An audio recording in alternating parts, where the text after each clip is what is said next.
This is our problem. What is the height Z if fluid A, which is ito, is water, and fluid B, which is yung may diagonals, is mercury, and P, or pressure, at point M, yung pressure daw dito is 138 kPa. So, dito, pressure equals 138 kPa. So, yung pinapahanap sa atin is yung height Z. Yung height Z, makukuha natin yan kung isi-solve natin yung pressure. Okay. And pressure, at its very fundamental, is unit weight times the height.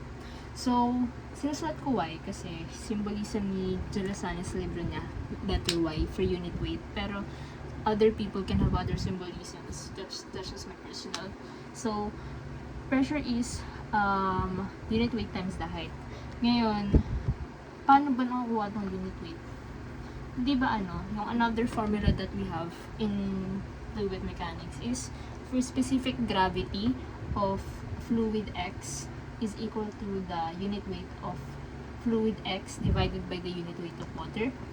So, yung SG niya, X, equals unit weight of fluid X divided by unit weight of water is 9.81, right?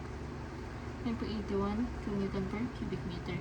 So, para makuha mo yung unit weight ng isang fluid, i-multiply mo to sa kabila. So, unit weight of X is the SG of that X times 9.81. Right?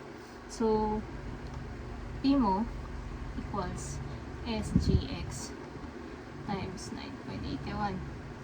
Ayan. So, mag-start na tayo mag-travel. And by that, I mean, mag-start ka dito sa point A. Okay. Papunta siya sa point B, papunta siya sa point C. So, from letter A, bumaba ka.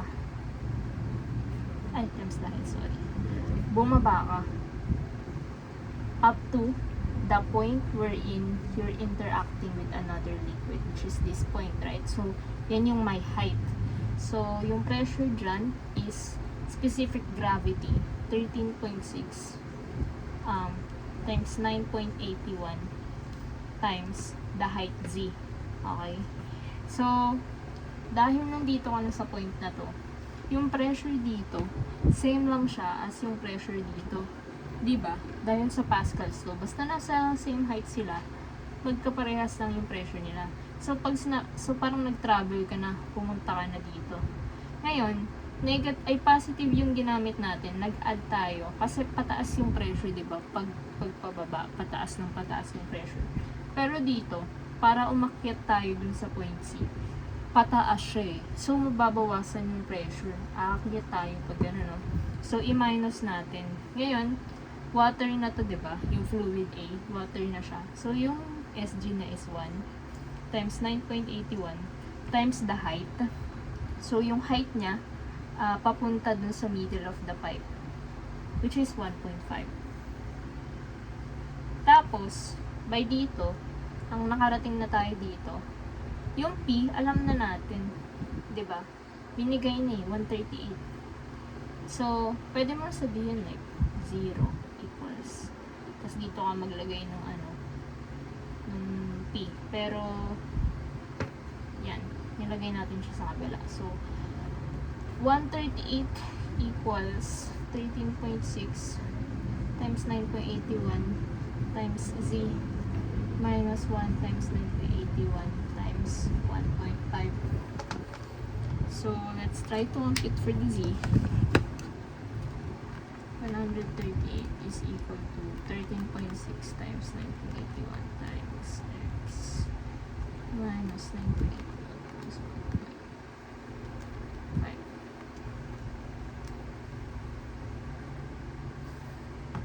So, yung nakuha natin is 1.14. So, Z is equal to 1.14. Pero wag ka muna umalis. Kasi, nasolve na natin siya, di ba? Pero, meron tayong shortcut method. So, nakita mo na lahat ng liquid natin habang nagta-travel tayo, minumultiply natin siya sa 9.81. Right? 9.81. Yung P na nandito sa equal na side, nandito sa kabilang side, laging yan yung yung pinakadulo mo. Okay? So, ang pwede natin gawin, di ba may ganito yung equation yan? P equals SG times Y, Y of water, which is 9.81, times the H. Tapos, plus yung kabila naman kung anong tubig na, or fluid naman yan, H. Tapos, plus, etc. etc.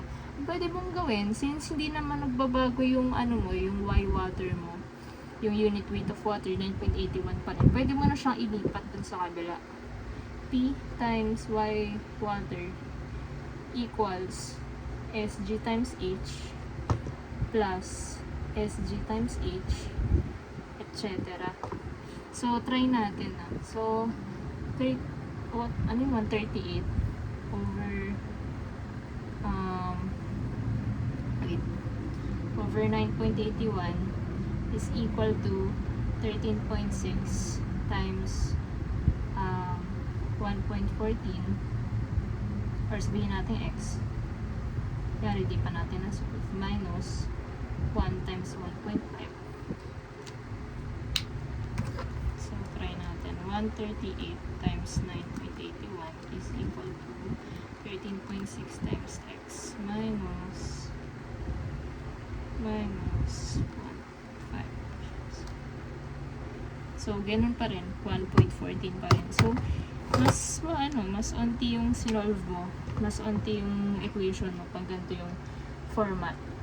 Py water equals Sg times H plus Sg times H, etc. etc.